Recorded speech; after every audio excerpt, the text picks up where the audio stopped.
So, if you're interested in smart home gadgets or home automation, I'm sure you've heard of AQARA. AQARA makes a lot of smart home products at affordable prices.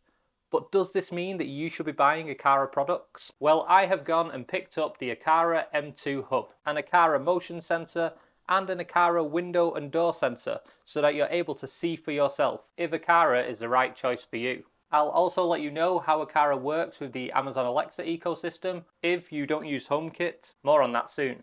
So let's get straight into it. So to use AQARA devices, you're going to need an AQARA hub. I picked up the M2 hub for around £45 in the UK. So the M2 hub uses Zigbee 3.0 and it's able to control up to 128 AQARA devices, or child devices, which they call them instead. It is powered by USB. The hub is also a 360-degree IR blaster, so you're able to use this to control your TV. It has an Ethernet cable, so you're able to connect the hub directly to your router to lower response times.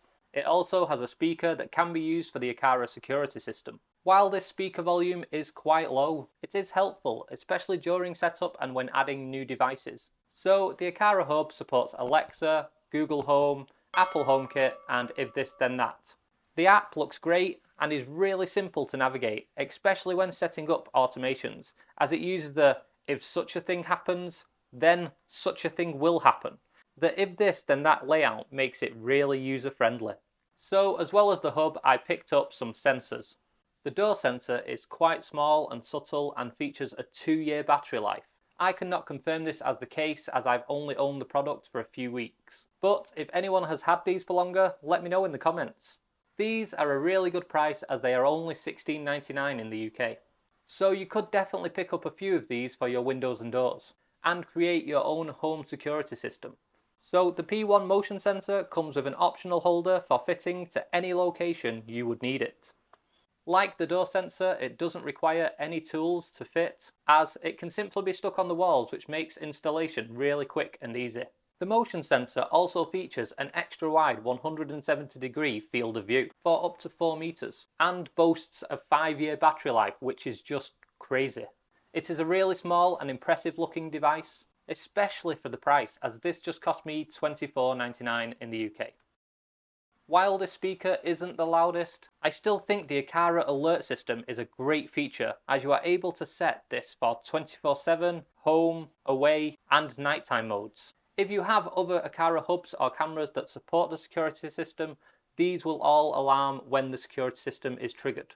This would be handy if you had a few of these placed throughout your home, but if not, you will still receive a critical alert notification to your phone, which will still sound when your phone is on silent, so you will still be alerted if there's any motion or the doors and windows are triggered. I have tested this on my iPhone and I'm really impressed with the response time, from the time that the sensor was triggered to the notification coming through on my phone. This is not just for HomeKit, but if you do use HomeKit, then I would definitely recommend picking up this hub, as these are some of the cheapest and best value for money products that you're going to find on the Apple HomeKit ecosystem. But even if you use the Echo ecosystem like me, then you are able to just integrate AQARA into your smart home pretty seamlessly. The door and the window sensor, as well as the motion sensor, are able to trigger routines, so this can be used for a number of automations throughout your home. You could also use the contact sensors as a house alarm, using your Echo devices by setting a routine that if your doors and windows are opened after a certain time of night and before the next morning, then you could set all of your Alexas to turn the volume up until 10 and then play some music really loud, which would not only alert you, but would hopefully ward off any intruders, unless it's their kind of music. You've got to pick them playlists carefully. 2 quick tips if you are using Alexa in your smart home.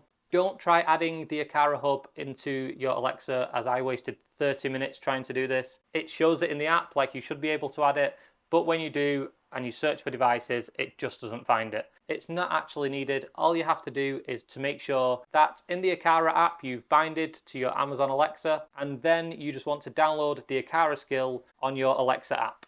But what will happen is when you add any sensors like the door sensors or the motion sensors, these will then be able to be searched and found in the Alexa app like normal. I think Alexa did manage to find one of the sensors without me even having to search for the device. The next thing is, if you're going to use the IR blaster, then you're going to have to set this up as a scene for it to work. So AQARA has some other great devices. In fact, they have one of the most complete smart home systems that I have seen. And the fact that their devices are generally quite cheap and really good quality makes it difficult not to be interested in adding AQARA to your smart home. They also have lots of devices that I'm still interested in picking up. The AQARA Roller Shade Driver, which is a retrofit as it fits to your current blinds and makes them smart. And then they can just be adjusted throughout the day. This looks like a really cool device and something I will definitely be checking out. They also have water leak sensors, presence sensors, and much more. I will leave a link in the description for all the products I've discussed in today's video.